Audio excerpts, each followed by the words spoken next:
भक्तगणों, जब आत्मा का मिलन परमात्मा से होता है, पूरे ब्रह्मांड में सहस्त्र कमल खिल उठते हैं, एक रोशनी सी जाग उठती है और पूरे सृष्टि में यही आवाज घूमती है कि दिल, दोस्ती और होम्योपैथी। इस वीडियो को ऐसे चालू करने के पीछे वजह यह है कि ये रेमेडी वैसी है जो ट्रांस में, जो क्या बोलते हैं, तृप्त है, जिसकी आत्मा तृप्त है, तृप्त आत्मा है। उसके लिए एक कोट है, जो प्राप्त है वो पर्याप्त है। क्या बात है, बहुत बढ़िया। तो ऐसी रेमेडी, ऐसे पेशेंट्स आपके सामने आते, बोले सर ऐसे तो पेशेंट आते नहीं हमारे सामने, जितने आते हैं सर बहुत तकलीफ हो रही सर, ऐसे आते हैं। कोई आके ऐसे नहीं बोलता दिल, दोस्ती, होम्योपैथी ऐसे नहीं बोलता है, तो हम उसको ओपियम कैसे दें? कैसे दें? नहीं, ये बस आपको वो फील देने की कोशिश कर रहे हैं कि इस स्थिति में आपको पेशेंट कैसे दिखता है। मतलब आप अगर होम्योपैथ है और अगर एचएचएफ से जुड़ गए हैं तो फिर ये कंटेंटनेस आप में आ जाती है, आपको दिल, दोस्ती और होम्योपैथी ये फील होने लगता है, तब जाके आपको वो तृप्ति मतलब खुशी, कंटेंट फीलिंग, तृप्ति मतलब वो वाली नहीं, वो आ जाए तो जो फीलिंग आती है कंटेंटनेस की वही आपको पेशेंट में कैसे दिखती है, यही हम इस वीडियो में बताने की कोशिश कर रहे हैं, आपसे शेयर करने की कोशिश कर रहे हैं। रेमेडी है ओपियम रेमेडी। क्योंकि मेरा मराठी चैनल में ओपियम मैंने लिया है और बहुत सारे लोगों ने कमेंट किया है कि सर हिंदी में नहीं है ओपियम, तो फिर ये सोचने लग गए कि ओपियम एक बहुत रोज़मर्रा की रेमेडी है जो आप सुबह दोपहर शाम यूज़ कर सकते हैं, और वो आपको बताना बहुत ज़रूरी है। तो अभी तुमने पीसा है, मैं पहले उतरी करूँगा। हाँ, लेकिन उसके पहले जो कंटेंट शब्द है, बिल्कुल, जो उसकी जान है ओपियम की, पहले तो ये बताओ लड़कों में किसने ओपियम खाई है? अक्सर हम लोग बात करते हैं कि जब भी मरीज़ आता है तो एक एनर्जी लेकर के आता है। तो ओपियम का जो पेशेंट, एक्चुअली ओपियम एक बहुत मल्टी डायमेंशन दवा है, तो उस एस्पेक्ट की हम बात करेंगे जो क्लिनिक में अक्सर आता है, सबसे कॉमन जो सबसे कॉमन है, और जो रेयर प्रेजेंटेशंस हैं वो हम वेबिनार्स वगैरह में करते हैं। तो एक ये ऐसा पेशेंट होता है जो कि आपके पास में जब आता है तो पहली चीज़ आपको उससे ऐसी अनुभूति होती है कि वो बड़ा शांत टाइप का बंदा है। तो एक ऐसी एनर्जी लेकर के आता है कि उससे आपको एक बहुत ही कंफर्ट फील होगा, एक तरीके का जैसे विरेट्रम या नक्स ओमिका का इंटॉलरेंस होता है, या गंदगी होती है, लाइकोपोडियम की हिपोक्रेसी होती है, फास्फोरस की स्मार्टनेस होती है, इंटेलिजेंस होती है, पल्सटिला की अफेक्शन होती है, पल्सटिला की हिपोक्रेसी और अफेक्शन होता है। तो इससे एक अक्सर जैसा मैंने फील किया है कि बड़ा शांत बंदा है, आप उससे जितना बोलोगे, जितना पूछोगे, वो उतना ही बता देगा आपको, ना इधर जाएगा ना उधर जाएगा। और जैसा अभी योगेश ने एक्टिंग करने की कोशिश की थी कि जो संत महात्मा टाइप लोग जो होते हैं, जो वाकई में जो होते हैं, वो वाले नहीं जो कि बातें बहुत ज़्यादा करते हैं, तो ये पेशेंट बहुत ज़्यादा आपसे बातें नहीं करेगा। एक शांत, एक स्थापित, एक ऐसी एक क्या कहेंगे उसको, एक संतुष्ट आदमी की एक ऐसी आपके सामने एक फीलिंग आएगी जो कि आपको भी थोड़ा सा शांत करेगी। उसकी समस्या बहुत बड़ी हो सकती है, जैसा अभी हम लोगों ने एक काली ब्रूम का एक वीडियो बनाया था पहले, आपने देखा होगा। तो ये बंदा, उसका कह लीजिए कम्प्लीटली अपोजिट है, समस्या वही लेकिन परसेप्शन अलग। इस पेशेंट में, ओपियम के पेशेंट में समस्या बड़ी हो सकती है और आपको ऐसा लगेगा अरे यार समस्या इतनी बड़ी है लेकिन फिर भी ये इतना शांत कैसे है, तकलीफ कैसे नहीं हो रहा है, इसको तकलीफ कैसे नहीं हो रहा है। जो एक स्टेट डिस्क्राइब करी जाती है कि आप एक ऐसी अवस्था में हैं कि ब्लिसफुल, एक अंदर से आपको कुछ नहीं चाहिए, आप पूरे इस संसार में हो लेकिन इस संसार के नहीं हो, आपको कोई डिमांड नहीं है। आपको चीज़ें बहुत सारी चाहिए होती हैं लेकिन नहीं मिलेगा तो कोई फर्क नहीं पड़ता, आत्मा का मिलन परमात्मा से हो गया है। तो ये तो एक ऐसी स्थिति हो गई जो टॉक्सिक स्टेट है। लेकिन कुछ ऐसी ही स्टेट में ओपियम का पेशेंट आपके पास में आता है जिसमें आपको लगेगा कि यार समस्या तो इसकी बड़ी विकराल है यार, लेकिन उसको लेकर के बता कैसे रहा है। देखो एक चीज़ यहाँ पे ना क्लियर करते हैं कि ये जो ओपियम की बात चल रही है, तो होम्योपैथी में जो दवा ओपियम से बनती है वो हाईली डाइल्यूटेड होती है और उसमें ओपियम का फिजिकल उसमें मात्रा नहीं होती, मटेरियल उसमें नहीं होता बिल्कुल भी। उसमें ओपियम के कैरेक्टरिस्टिक होते हैं, उसमें ओपियम की एनर्जी होती है, ओपियम की मेमोरी होती है। और उस तरीके से पेशेंट जब अपने क्लिनिक में आता है तो उसको वो दवा देने से जिसमें मटेरियल कुछ भी नहीं है, आप हाईली डाइल्यूटेड होता है, आप ढूंढेंगे तो भी उसमें मटेरियल मिलेगा नहीं, लेकिन उसमें वो ओपियम की ये जो कैरेक्टरिस्टिक्स है, ये जो सिम्टम्स है, ये जो प्रेजेंटेशन है, ये सारी चीज़ें उसमें होती है उस दवा में, तो वो उसको ठीक करती है। अभी यहाँ पे कंट्रोवर्सी की बहुत बात आ रही थी, जो हमारे थोड़े से रेशनल स्कूल ऑफ थॉट के जो लोग हैं, जो इंटेलेक्चुअल जो क्लास है, वो कहते हैं अरे उसमें जब ड्रग मॉलिक्यूल ही नहीं तो आप ठीक क्या कर रहे हो, हाँ आप ठीक क्या कर रहे हो। देखिए प्रॉब्लम ये हो जाता है ना, when you become prejudiced about anything and you don't witness the process cause and effect, और उस कॉज एंड इफेक्ट के कॉज को या उस प्रोसेस को अगर आप नहीं समझते हो और उसको बोलते अरे ये ऐसा हो ही नहीं सकता है, तो I think you are not a scientist any more, you lose the definition और you lose the how to say stamp of being a scientist, you can not call your self as a scientist. अभी quantum physics को अगर आप देखोगे तो ये सारी चीज़ें आपको धीरे धीरे समझ में आएगी कि फिजिक्स के लेवल पर जो चीज़ें होती थी एक स्तर पर एक रूल्स और रेगुलेशन के हिसाब से चीज़ें होती हैं, लेकिन जब आप फिजिक्स के ऊपर उठते हो तब चीज़ें समझ में आती, अरे यार जो ग्रॉस लेवल से जो चीज़ें दिखती हैं वो तो एक तरीके की माया है, रियलिटी तो उसके ऊपर है, तो होम्योपैथी उसके ऊपर है। तो आप उसको एक माइक्रोस्कोप के दृष्टि से, माइक्रोस्कोप के एक लिमिटेड स्कोप से होम्योपैथी को आप कभी भी वे नहीं कर सकते। आपको बिल्कुल अनप्रेजुडिस्ड होकर के इस कॉज होम्योपैथिक मेडिसिन दी गई एक पर्टिकुलर, क्योंकि होम्योपैथिक जो साइंस है, मेटा साइंस है, homeopathic is a Meta science, उसके भी कुछ रूल्स एंड रेगुलेशंस हैं। आप एक रैंडम वे से या बड़े हाउ टू से फ्रिवुलस वे से होम्योपैथी को प्रिस्क्राइब करके उसके रिजल्ट्स को आप जज नहीं कर सकते। There are ways and that's what we are here to share this with you, that please focus on the mental and emotional state of a person, match it with the remedy in homeopathy, और उसके बाद में आप prescribe करो। Results are almost certain in almost every case, हर एक case में नहीं, ऑलमोस्ट एवरी केस। मतलब अगर इसके रिजल्ट को आपको देखना है तो इन आँखों से नहीं देखना है, आपको समझ की आँखों से देखना है कि आप इसको समझ सकोगे। अगर आपके समझ की आँखों से आपने देख लिया कि ये ऐसे काम करता है तो ही आप देख पाओगे। अगर इन आँखों से माइक्रोस्कोप में जाके देखेंगे नहीं दिखेगा। नहीं और इसलिए जो फिजिकल साइंस, जो साइंस सिर्फ फिजिकल चीज़ों को देखता है आज तक, मतलब एक एक मॉलिक्यूल को, एटम को, इलेक्ट्रॉन को देखता है, एज अ होल नहीं देखता। जैसे अभी मेटा साइंस में और अभी साइंस उस डायरेक्शन में जा रहा है कि जहाँ पे एज अ होल समझने की बात आ रही है, मतलब सारे कोई भी एक पदार्थ है तो उसको एज अ होल स्टडी किया जा रहा है अभी, और समझने की कोशिश की जाए, जो कि होम्योपैथ बहुत पहले से करते आ रहे हैं। तो इसमें आपको ऐसा नहीं है कि ये इसको बुखार है तो ओपियम दिया और ठीक हो गया, ऐसा नहीं होता है।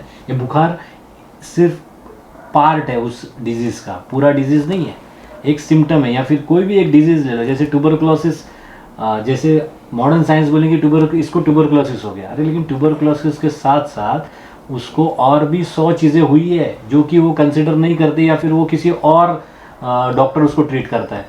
होम्योपैथी में वैसे नहीं होता। होम्योपैथी में ये सारी चीज़ें कहीं ना कहीं जुड़ी हुई होती है।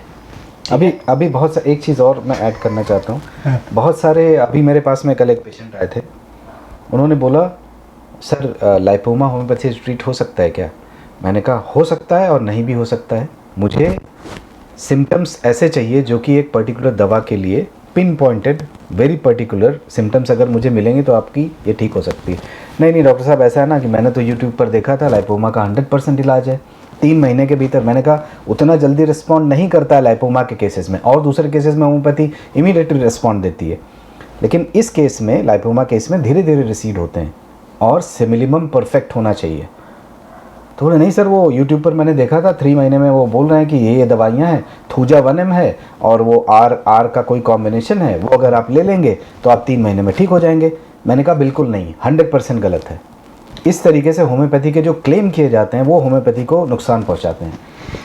थूजा 1M काम तब करेगी जब पेशेंट थूजा का होगा। थूजा के बारे में किसी दिन वीडियो बनाएंगे हम लोग। बिल्कुल। तो जितने भी जो इंटेलेक्चुअल्स हैं please try to follow homoeopathy the way it should be practised.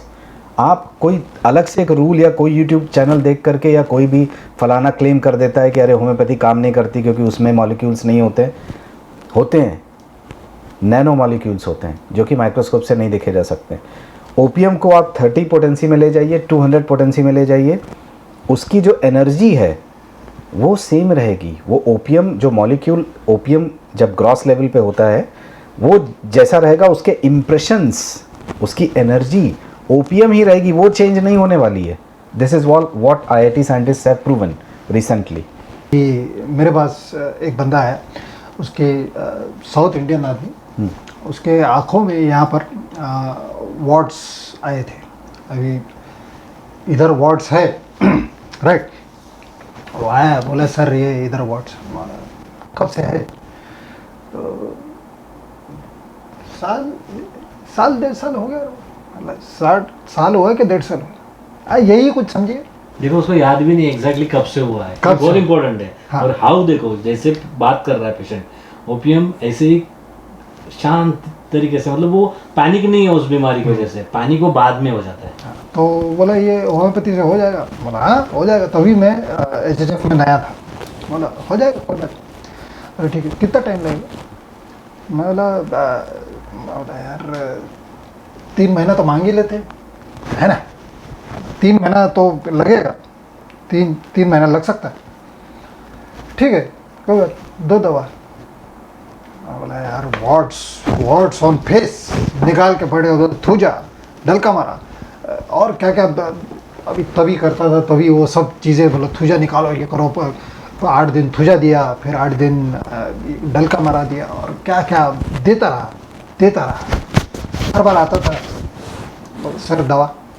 मैं बोला अरे बता तो सही, ठीक हुआ है नहीं हुआ है, फर्क पड़ रहा है नहीं पड़ रहा? नहीं हुआ है वैसे। अरे वाह, मैं दे रहा हूँ 3 महीना हो गया, मेरे को भी याद नहीं हुआ है, जा रहा है, मैं अपना लिखे जा रहा हूँ। फिर ये रेमेडी और कौन सी रेमेडी होती है यार, मेजरिंग होती है, क्या होती है, मैं और क्या क्या दे रहा हूँ बोलो कर कॉस्टिकम है, थूजा है, डलका मारा है, कलकेरिया, आर्सेनिक है। हाँ ये सब मैं दिए जा रहा हूँ करते करते, और फिर बाद में ऐसे हो गया, मुझे शर्म आने लग गई यार। मैं तो उसके मुंह पे देख रहा हूँ वैसे ही वर्ड्स है, और ये बाबू आके बोलता है सर दवा दो। बोले यार 4 महीने तो हो गए, आपने वो क्या ले रहे दवा, ले दो। हाँ लो दवा, मैं दे रहा हूँ, चल रहा है। फिर 4-5वें महीने में वो आया, जितनी डिब्बियां मेरे से ले गया था सब लाके टेबल पे टड़ाक। जैसे ही टेबल पर डिब्बियां गिरी, मैं बोला आज तो है आज पड़ेगी। Doctor Yogesh step back. वो बोला पेपर निकालिए मेरा। बोला हाँ निकालता हूँ। हाँ कब आया था मैं पहला? बोला और वो होता है ना, आपका होमवर्क कंप्लीट नहीं हो और आपको मैडम बोलती है हाँ निकालो, कॉपी निकालो, दिखाओ। एम्बैरेसमेंट हो गया। पेपर निकाला, थोड़ा सा उसमें 15 दिन का थोड़ा सा मार ही लिया मैंने, खर्ची। बोला आप फरवरी में आए थे, तो आज महीना क्या चल रहा है? बोला अच्छा। बोला अभी ये कितना महीना हो गया? 5 महीना हो गया। 5 महीना हो गया ना। आप 1 हफ्ते का ट्रीटमेंट का कितना पैसा लेते? ये तो वो लोग पूरा ही हिसाब कर रहा है, इतना लेते तो 5 महीने का कितना हुआ? अभी तक पहले आया था तो कैसे बात कर रहा था? और आप कैसे बात कर वो बोला यार इसको क्या हो गया यार, इसको किसने क्या कर दिया। बोले वो अपने ये कौन सा रूप है? ये कौन सा रूप है। तभी जस्ट नया नया होम्योपैथी अपना HHF ज्वाइन किया था, दिल दोस्ती होम्योपैथी। मैं बोला अरे बाप रे। तो बोला ये क्या है, कब आपने कितना महीना बोला था? सर तीन बोला था। तो कितना महीना हो गया? 5 महीना। इतना महीने में इतना मेरा पैसा सब गए। कितना दिन चलेगा ऐसा? ऐसा मैं आ रहा इधर दवा ले रहे, तुम दवा दे रहे, मैं अपना दवा खा रहा हूँ, कब तक चलेगा ऐसा? आप सही से बताओ ना, सही हो रहा नहीं हो रहा, क्या कर रहे हो? अरे बाप रे। क्लास लग गई। बोला जितना कौष्टिकम थूजा बीजा डरका मारा जितना था वो सब तो दे दिया, आप क्या करी? मैं बोला भैया एक काम करते हैं, मैं अभी आपको दवा देता हूँ, इससे हो गया तो ठीक है, नहीं तो मतलब बंद करो ट्रीटमेंट, और क्या कर सकते हैं। बंद करो। ये ऐसा नहीं चलेगा, मैं आ रहा है इधर दवा ले रहा है और तुम ऐसा दे। ठीक है मैं देता हूँ। बोला यार HHF वाले बोलते हैं कि ये ऐसे अगर पेशेंट चिल्लाने लग जाए, आपके पास भी ऐसे आते हैं काफ़ी सारे चिल्लाते हैं, ये सीन तकरीबन हर क्लिनिक में होता है, आपके भी हुआ है।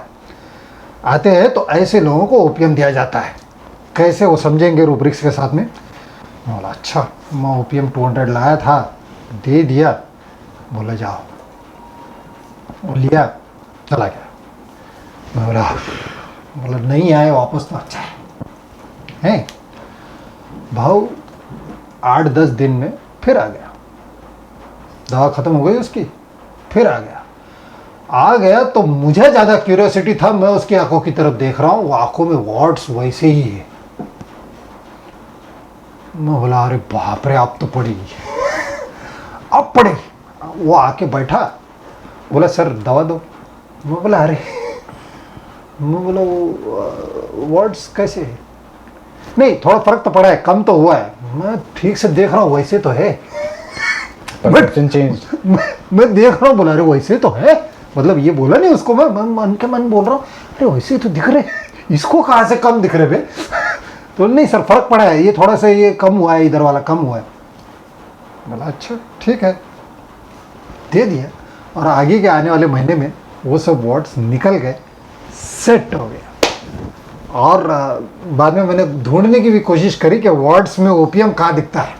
फेस में तो नहीं है, दिखता ही नहीं। बस मैं पहले वर्ड्स देख रहा था, और जब वो चिल्ला पड़ा तब मैंने आदमी देखा कि ये है आदमी का कैरेक्टर जो ऐसे बिहेव करता है। और ओपियम, अब ये केस आपने सुन ली, आप समझते हैं उसके छोटे छोटे रूब्रिक्स थोड़े। जो स्टार्टिंग में आया था सबसे पहले वो कंटेंट में था कि है कोई टेंशन नहीं, 1-1.5 साल से कब से है उसको पता नहीं, ब्लिसफुल इसमें भांग लगा के भाव बुम है। तो जरूरी नहीं कि भांग खाया हो, भांग नहीं, मतलब हम बोल रहे हैं ना समझने कि की कोशिश एनर्जी, जो एनर्जी उसके कैरेक्टरिस्टिक जो चलते हैं वही इसमें दिख रहे हैं आपको। मैं बोला ठीक। फिर भी उसने एक लिमिट ले ली मेरे से कि भैया कितने महीने लगेंगे, तो मैंने 3 महीने बोल दिए थे। अब उसने समझ लिया कि भैया 3 महीने ठीक है, 3 महीने तक भाऊ हरिओम हरिओम, आ रहा है दवा दो, आ रहा है दवा दो, आ रहा है दवा दो। चल रहा है, अच्छा है। करते करते 4 महीने भी हो गए, तभी भी ये भाऊ कंटेंट। 5वें महीने में उसने एक बार जब कैलकुलेट किया, करे नहीं यार तो बहुत हो गया यार, ओ शिट, ये तो मतलब लिमिट को ओवरशूट कर गए अपन, ये तो हाइट हो गई। और तब जाके वो कंटेंट में से फिर आता है fear extravagance.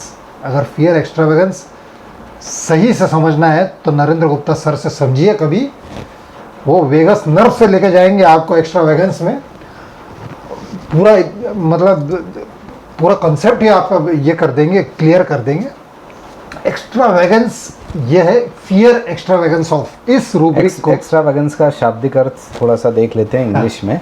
The quality of exceeding the appropriate limits of decorum, probability और truth. I repeat, the quality of exceeding the appropriate limits bracket में 3 महीना डॉक्टर ने बोला होगा। अब बढ़ गया है। आप बढ़ गए। लॉजिकली प्रैक्टिकली जो डॉक्टर ने बताया था 3 महीना तो हाँ दे दो दो, दे दो दे दो दे दो। 4 महीने तक कुछ नहीं बोला, 5 महीने तक कुछ नहीं बोला, उसके बाद अरे बाप रे, जाग तो गया। ये जो फियर एक्स्ट्रावेगेंस अगर आप ऐसे ही समझ ले तो लोग कहते हैं कि सर ज़्यादा बढ़ने का डर, अप्रोप्रिएट लिमिट क्रॉस करने का डर, कि भैया ये आगे चल के बड़ा ना हो जाए, ये ऐसे फियर एक्स्ट्रावेगेंस नहीं लगता। समझ लो उसमें रेमेडी सिर्फ ओपीएम है। ओपीएम मतलब मार लिया करके मार दिया, फिर ब्लिसफुल, फिर ब्लिसफुल, और जब होश आएगा। नहीं नहीं, होश में तो है। देखिए एक बहुत सटल चीज़ है यहाँ पे समझने की, कि ओपीएम लेने के बाद में आप दिन दुनिया के ऊपर उठ गए, इसका मतलब ये नहीं कि आपकी दिन दुनिया पर नज़र नहीं है।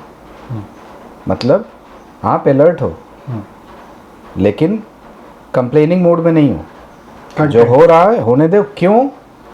क्योंकि आपको टाइम लिमिट पता है, या आपको एक ऐसी स्थिति पता है कि इसके बाद में स्थिति गंभीर हो सकती है। इसका मतलब आप अलर्ट हो, दिन दुनिया से ऊपर नहीं हो, ट्रैंक्विलिटी वाली स्टेट नहीं है। ध्यान है लेकिन बहुत ज़्यादा ध्यान भी नहीं है। ध्यान है थोड़ा थोड़ा, उसको देख रहा है, लेकिन उसके हिसाब से वो लिमिट के अंदर है तो कुछ प्रॉब्लम नहीं ये है। पर्याप्त है, वो पर्याप्त है, वो बोलते हैं ठीक है। हाँ, जितना है सब कुछ अच्छा चल रहा है।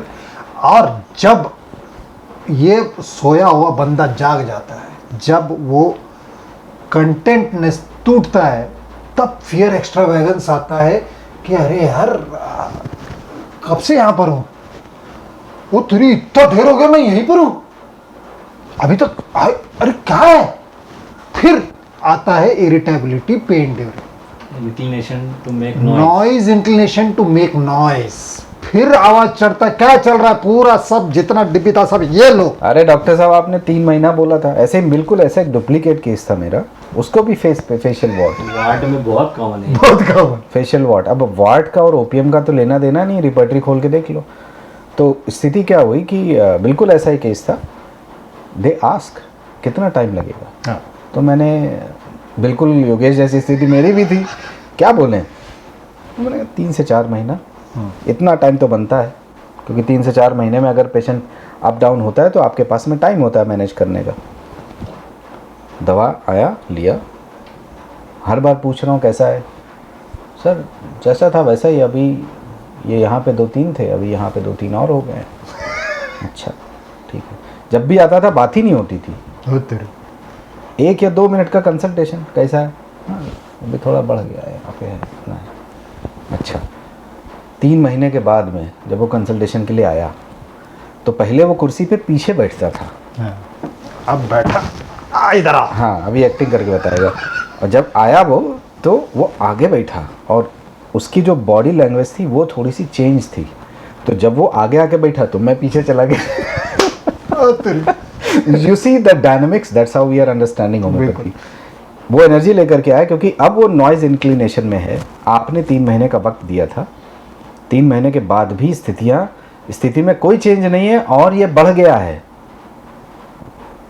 तो इसी तरीके का उसने भी नॉइज़ बनाना चालू किया। तो मैंने कहा सर ऐसा है कि देखिए कई बार ऐसा होता है कि हमें चीज़ें समझ में नहीं आती। Immediately I was very honest with you, चीज़ें में समझ में नहीं आती, लेकिन अभी मुझे 90%, क्योंकि 100% तो भगवान ही गारंटी ले सकता है, 90% मुझे यकीन है कि आप ठीक हो जाएंगे, जो आपकी बात दवा में ले जाओ। ओके सर दीजिए।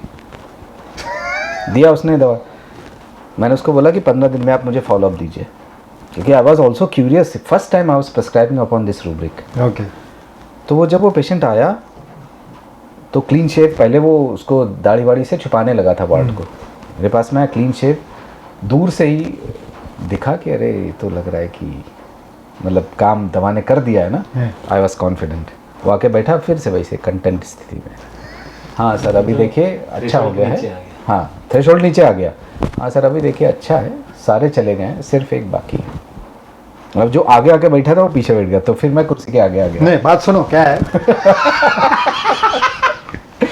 So see how these dynamics work, that was amazing, and फिर इस सिस्टम से मेरा फिर फेथ बिल्कुल जम गया। और ये ना ये प्रेजेंटेशन बहुत कॉमन है, सबके पास ऐसे केसेस है एक मेरे पास एक जो केस आया उसमें ये थोड़ी सी स्थिति अलग है। कैसे हुआ था, उसको सोरियासिस था हाँ और मेरे पास जब फर्स्ट टाइम आया तो मैंने उसको पूछा, क्योंकि उसने आते आते बताया, डिस्क्राइब जब किया ना, उसने बोला कि सर देखो सर पूरा बॉडी भर गया है सोरियासिस से, बैक इधर यहाँ पे पेट पे चेस्ट पूरा, पेट पैर पे पूरा नीचे ओह। और पूरा सर भर गया है, दाढ़ी में भी है और सर पूरा भर गया है, सर बहुत बढ़ गया, सर बहुत हो गया। तो ये टर्म्स ऐसे यूज़ करता है ओपीएम। देखो आपको कैसे समझा, सर अब तो बहुत बढ़ गया, सर अब तो बहुत बढ़ गया। तो मैंने बताया अच्छा कब से है सर? देखो क्या है ना, जैसे डर्माटोलॉजिस्ट से ट्रीटमेंट ले रहे थे तो 2 डर्माटोलॉजिस्ट हो गए, तो काफ़ी दिन टाइम से उनसे दवा ले रहे थे हम। तो यंग लड़का है ये, तो उसने शुरुआत में बताया कि सर मैं 1-1.5 साल पहले यूपी से हूँ, मुंबई आया और 15 दिन में ये चालू हो गया सर में, फिर ऐसे ऐसे यहाँ पे बढ़ गया, फिर ये पेट में और ऐसे बढ़ गया। तो जैसे बताया उसने कि मुंबई आया वो जॉब के लिए, 15 दिन में ही चालू हो गई बीमारी, मतलब कुछ तो प्रॉब्लम है ना मुंबई में। तो मैंने उसको ऐसे छेड़ दिया, बोला क्या हुआ, मुंबई पसंद नहीं है? तो उसका बोलने का तरीका कैसे है ना, नहीं सर वैसे नहीं, मुंबई पसंद है, वैसी बात नहीं है सर, लेकिन क्या है ना सर कि 15 डेज हुए मुंबई आके और चालू हो गया, तो फिर मुंबई में प्रॉब्लम है ना। तो उसको बोला मुंबई पसंद नहीं है? बोला नहीं सर मुंबई पसंद है सर, ऐसे नहीं है, लेकिन मैंने सोचा ये आपको बात बता दूँ क्योंकि उस वक्त चालू हो गया। मैं basically I work for IT company, I got a job in Mumbai और मुझे चाहिए था कि दिल्ली में जॉब मिले, लेकिन वो हो नहीं पाया, तो मैं मुंबई आ गया, मुंबई में जॉब मिल गई। तो मैंने बोला क्यों दिल्ली में क्यों नहीं? सर वो वहाँ पे कंपनीज है नहीं। तो मैंने बस बोला फिर तुम कहाँ पे रहते हो? बोले यूपी में। तो मैंने बस बोला कि यूपी में मिलता तो बहुत अच्छा था ना। फिर बोला सर हाँ अच्छा तो था, लेकिन वहाँ पे कंपनीज नहीं है। तो दिल्ली में कैसा है कि आना जाना, मतलब देखो ये डायनामिक समझना बहुत ज़रूरी है। बहुत फंटास्टिक केस है इसके डी की, बहुत बढ़िया केस था, बहुत बढ़िया केस। कि उसने क्या बताया कि रात में ना यूपी में रात को बस पकड़ा, सुबह दिल्ली में, रात को सैटरडे को बस पकड़ा दिल्ली से, तो सुबह घर पे। Every weekend I can visit my home, I can visit my parents. हाँ एवरी वीकेंड।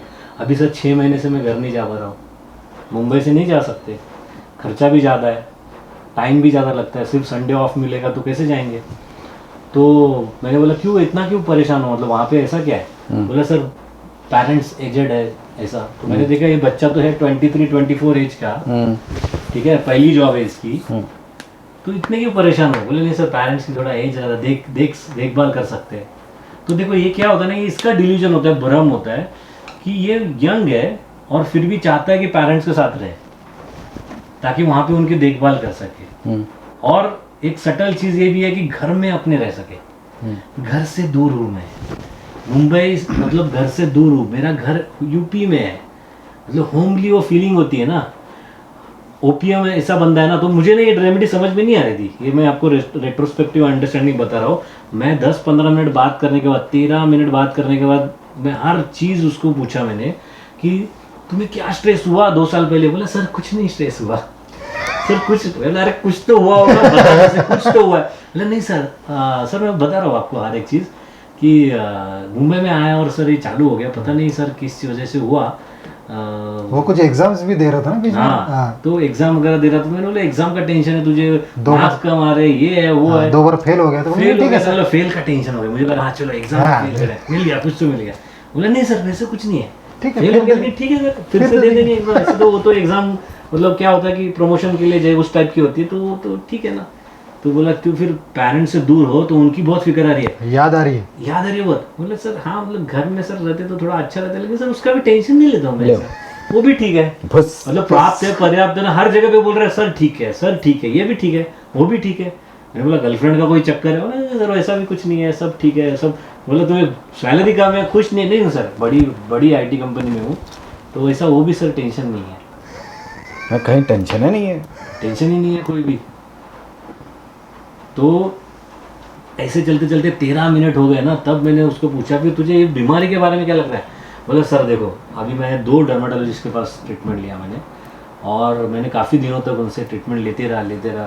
फिर जब ये ठीक ही नहीं हो रहा था, तब मैंने उनको पूछ लिया, मैंने इंटरनेट पे देख लिया कि ये मतलब उसने इतने ट्रीटमेंट के बाद उसने छानबीन करना चालू किया 1.5 साल के बाद मतलब 2 डर्मेटोलॉजिस्ट के पास काफ़ी महीने ट्रीटमेंट लेने के बाद छानबीन किया कि ये क्या बीमारी है, देखते हैं क्यों ठीक नहीं हो रही है। फिर मैंने जाके सर उस ऐसे बोलते हैं, फिर जाके सर मैंने उस डर्मेटोलॉजिस्ट को पूछा कि मैं इतने महीने से दवा ले रहा हूँ, ये ठीक होना छोड़ो, लेकिन ये कम भी नहीं हो रहा, बढ़ते जा रहा है, पूरा बॉडी पे आ रहा है अभी। तो मैंने सीधा सर पूछ लिया उनको, तो मैंने बोला फिर क्या बताया उन्होंने? बोला सर उन्होंने डर्मेटोलॉजिस्ट ने बोला कि ये बीमारी जो सोरियासिस है ना, इसका कोई ट्रीटमेंट नहीं होता, इसका सिर्फ इलाज होता है, इसको सिर्फ है ना कम किया जा सकता है, कंट्रोल में रखा जा सकता है, ठीक नहीं किया जा सकता। तो उस मैंने बोला सर फिर ठीक भी कंट्रोल भी नहीं हो रहा है, ये बढ़ते ही जा रहा है। तो फिर मैंने मेरे डैड से बात करी और फिर उन्होंने बताया कि होम्योपैथी ले लो, होम्योपैथी में इसका इलाज अच्छे से होता है। तो फिर वो मेरे पास आया। यहाँ पे मुझे क्लिक हुआ कि ये पहले क्या बोल रहा था, हर चीज़ में कंटेंट सब सही है, all is well, all is well. मतलब ओपीएम में ये भी रूब्रिक है कि उसको लगता है सब सही है, क्योंकि ये ना ये ओपीएम है ना एक थ्रेशोल्ड बना के चलता है। उसने भी पहले छानबीन नहीं किया, कहाँ जाना है, बीमारी क्या है, क्यों है, दवा लेते रहा, एक डर्मेटोलॉजिस्ट से ठीक नहीं हुआ दूसरे के पास लेते रहा, लेकिन लेते रहा, और बाद में जब उसको लगा कि पानी अब है ना गले के ऊपर जा रहा है, तब वो जाग जाता है। मतलब हम दोनों को पड़ी थी, इसके पास ऐसा था कि वो उधर डर्मेटोलॉजिस्ट को खिला सुना के चुका था। सुना के यहाँ पर आया। मतलब noise inclination to make noise हो चुका था वहाँ पे, और उसके बाद वो मेरे पास आया और मैं उसको हर चीज़ पूछ रहा हूँ कि ये क्या है, वो क्या। फिर रेट्रोस्पेक्टिव मुझे समझ में आया कि ओपीएम क्या होता है ना, एक थ्रेशोल्ड तक करना रहना चाहता है, मतलब एक कंटेंट स्टेट में, ब्लिसफुल स्टेट में। ब्लिसफुल कंटेंट कहाँ पे रहते हैं हम लोग? जैसे अभी मैं गाँव गया था ना मेरे, तो मुझे मन ही नहीं कर रहा था वापस आने का। लोग इतना मतलब एक रोज की जो चिक चिक चिक भागा दौड़ी होती है ना, टेंशन का माहौल होता है, उससे ना हट के गाँव में सारा, मतलब वो मेरे अंकल उनका ना फार्म में आ गया, मतलब गांव से बाहर घर है, पूरा ग्रीनरी। तो मुझे लगा यहीं पे रहना चाहिए यार, यहाँ पे रहना चाहिए।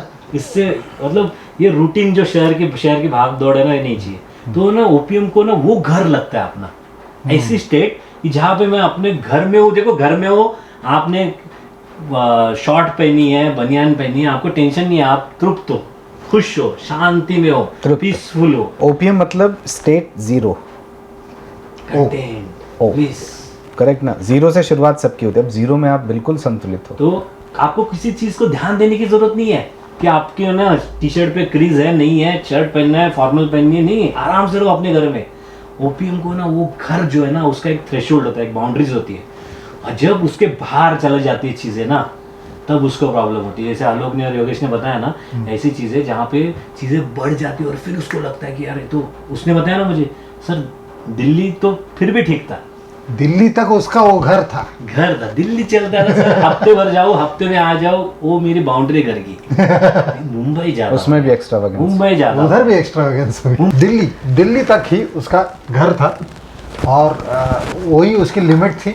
वही जब ओवरशूट कर गया, मुंबई तक आना पड़ा, तो इसकी केस में स्ट्रेस क्रिएट हो गया, एक्स्ट्रा वैगन्स हो गया, थ्रेशोल्ड क्रॉस हो गया। तो ऐसा ही थ्रेशोल्ड क्रॉस होने का एक केस मैं बताता हूँ। एक lady I, she was around 33 years old. एक बच्चा था उसका।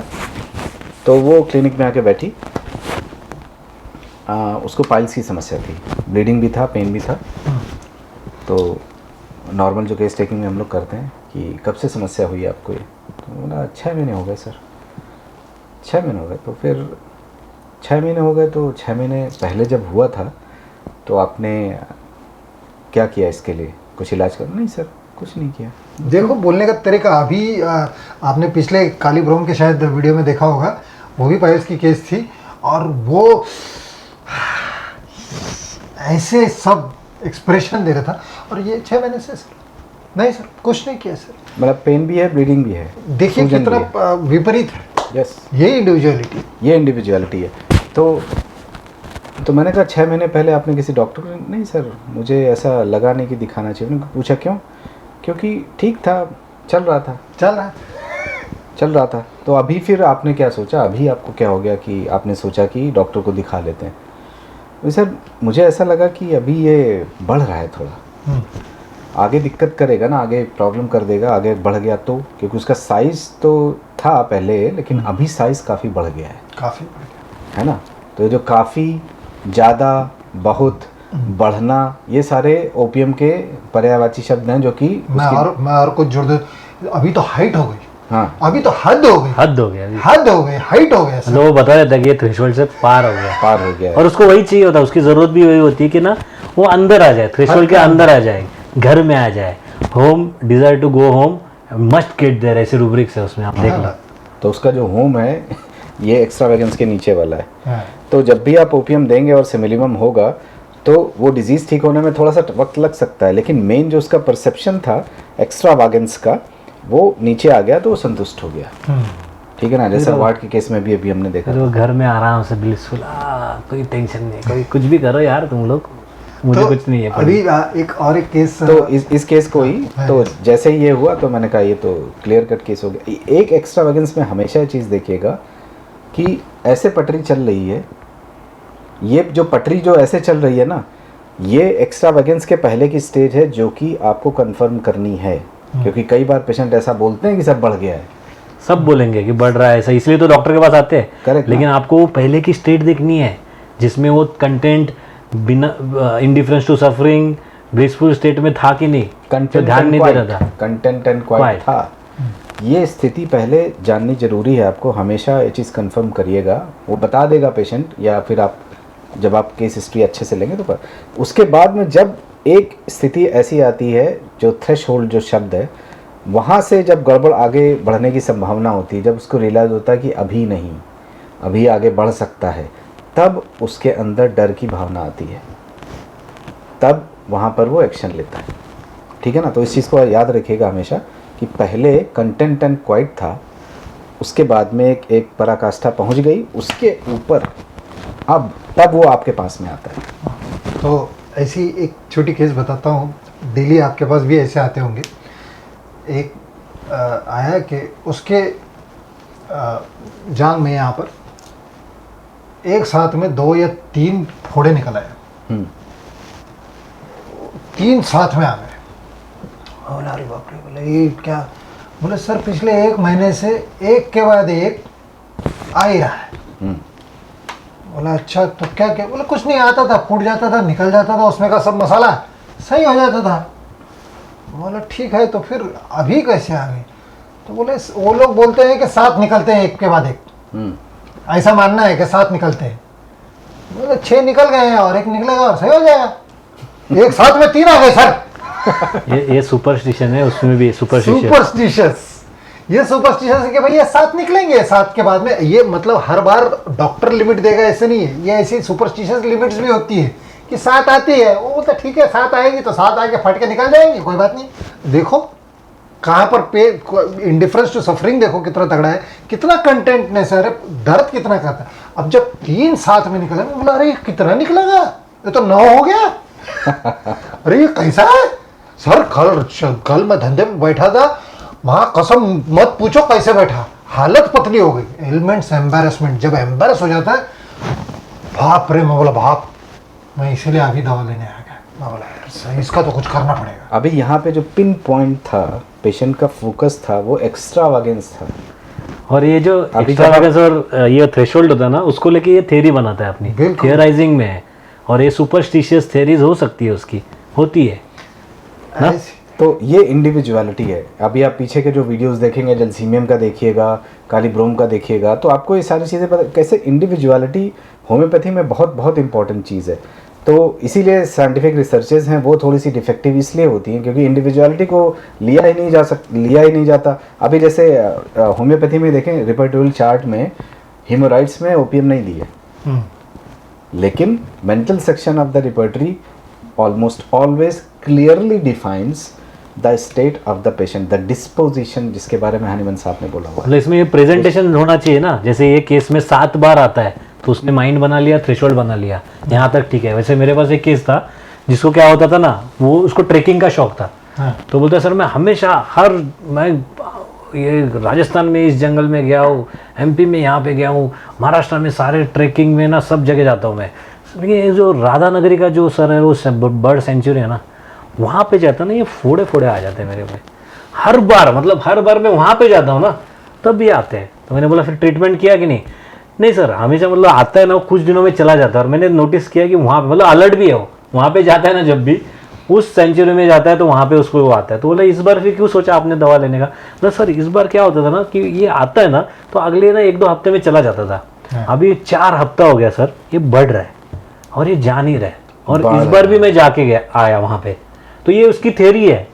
अभी इसके पीछे ना ये क्या है, ये उसका परसेप्शन है, उस थ्रेट को ये कैसे परसीव कर रहा है, इसका अपना तरीका है जो कि पूरी तरह मैच हो रहा है। जैसे आपको यही समझना है, मैंने एग्जांपल इसलिए दिया कि आपको हर बार सेम पेशेंट नहीं मिलेगा कि 7 बार 6 बार आया 7 बार आएगा।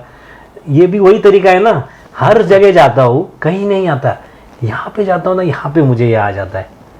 तो उसमें सुपरस्टिशियस है ये बंदा और उसके हिसाब से अपनी थ्योरी बना रहा है, अपना थ्रेशोल्ड बना रहा है कि ठीक है यहाँ पे आता है। और मतलब उसको क्या है ना, यहाँ पे आया ठीक है ना, 2 हफ्ते में चला जाना चाहिए ना, लेकिन वो मेरा थ्रेशोल्ड है, 4 हफ्ता हो गया, अभी दवा लेना पड़ेगा।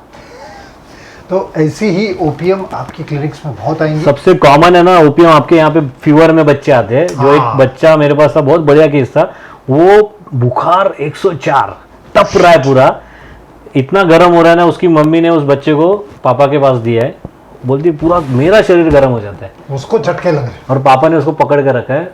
2 घंटे से उसने पापा को छोड़ा ही नहीं है। तो ग्रास्प वाला उसमें रूब्रिक आप देख लो, क्लिंगिंग ग्रास्प पेट अदर, मतलब क्या उसको ओपीएम को ऐसा है ना, जैसे योगेश इसने जो एग्जांपल दिया ना उसमें भी वही है, 3 महीना बोला ना, 3 महीने तक ग्रास्प किया उस डॉक्टर को, उसको नहीं छोड़ूंगा। किसी ने बोल दिया ना अरे यार 2 महीना हो गया तू वहीं पे क्यों ले रहा है, तू स्किन के पास जा, स्किन डॉक्टर के पास जा। नहीं, उन डॉक्टर ने बताया 3 महीने में ठीक होगा। तो ये ओपीएम वैसे चलता है, उसी डॉक्टर को पकड़ करेगा, ग्रास्प करेगा। वैसे छोटा बच्चा है, अलग डायमेंशन पे चीज़ है, लेकिन फीवर है, 2 घंटे से उसके पकड़ कर रहा था। मैंने उसको बोला क्लिनिक में कि उसको नीचे रखो, तो मुझे लगा वो सो रहा होगा, मैंने देखा कि वो सो नहीं रहा था, उसकी आँख, बच्ची लड़की थी, आँख खुली थी उसकी, या आधी खुली थी, हाँ ऐसे, और वो पकड़ के बिना कंप्लेन, सर कोई कंप्लेन नहीं, कुछ नहीं, शिकायत नहीं, कुछ नहीं। मैंने बोला फिर क्या होता है जब फीवर नहीं होता तो खेलना चालू, कोई प्रॉब्लम नहीं। फीवर आएगा, इतना ज़्यादा बढ़ेगा तो भी खेलना चालू रहता है, क्योंकि बहुत ज़्यादा बढ़ जाता है ना, तब ये क्लीन करता है, क्लीन करेगी और सो जाएगी, और कोई नहीं। इसमें खास बात ये है कि कंप्लेन कुछ नहीं है, कंप्लेन कुछ नहीं है। इतनी थी कि उसका डैडी है ना, वो आईटी में था, और वो फोन पे फोन करे जा रहा है, काम कर रहा है वो, ऐसे कि जैसे इसको सुला दिया काम खत्म, मतलब कोई झंझट ही नहीं है। हाँ ये ऑफिस का सब बात कर रहा है, ऐसे ऐसे कर रहा है, और फिर मेरे सामने भी हिस्ट्री में वैसे दे रहा है। बीच में क्लिनिक में भी उसने 1-2 कॉल ले लिया ऑफिस के, और ये तो उसको जब सुलाने के लिए बोला नीचे, जैसे ही नीचे करने को बोला उसने ऐसे पकड़ लिया, थोड़ा सा ऐसे किया थोड़ा सा, उसने फिर से ले लिया, बोला सर देखो, फिर से चुप, ठीक, कुछ प्रॉब्लम नहीं। तो ये इसको ओपीएम दिया, तुरंत ठीक हो गई वो, और उसके बाद काफी टाइम तक हर तकलीफ के लिए ओपीएम से वो ठीक होती थी। सही है। So that's about वो टॉर्पर के स्टेट, वो जो डल, डिजी, ड्राउजी, जेलसी में वो बोलते थे, वैसे ही ओपीएम भी मिलती है। बस यही है कि दोनों का उसका सेल्फ कंट्रोल लूज करने की डर है, और यहाँ पर ये क्लिंग ग्रास्प है, और ये उस कंटेंट स्टेट में रहना चाहती है। तो यही चीज़ें हैं जो डिफरेंशिएट करती है रेमेडीज़ को, और ऐसी ही रेमेडीज़ और आगे लेते रहेंगे, चलता रहेगा ये वीडियोस का सिलसिला। 3 नाइस मैन आपके साथ हमेशा हाजिर है। तो याद रखिए, जो प्राप्त है वही पर्याप्त। ठीक है, लेकिन हम लोग उस स्टेट में नहीं है, हमारे लिए अभी वो पर्याप्त नहीं है, हम लोग शेयर करते रहें। और बहुत है, बहुत देना है भाई, हम वेल्थ में हम लोग वेल्थ में। तो लाइक करिए, सब्सक्राइब करिए, आपके सब दोस्तों को शेयर करिए। होम्योपैथी बहुत आगे जानी चाहिए, और यही इसके पीछे का दिल, दोस्ती, homoeopathy. Good, right, bye bye. Bye bye.